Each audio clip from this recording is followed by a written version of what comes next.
Hey guys, this is Danielle with WTI here, and I'm here to share with you these awesome snow pants. So these were so good for so many reasons, and I'm going to show you what they look like on.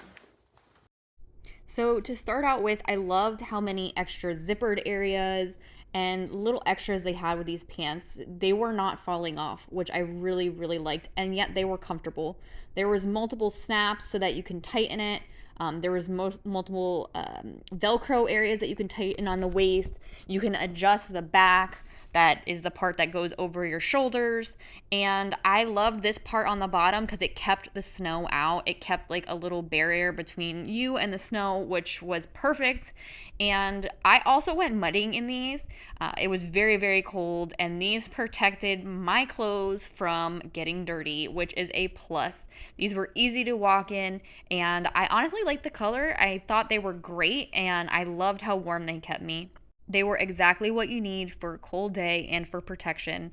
Also, the zipper here was great because it gave you a little bit of wind. I highly recommend these snow pants, but that's just my point of view.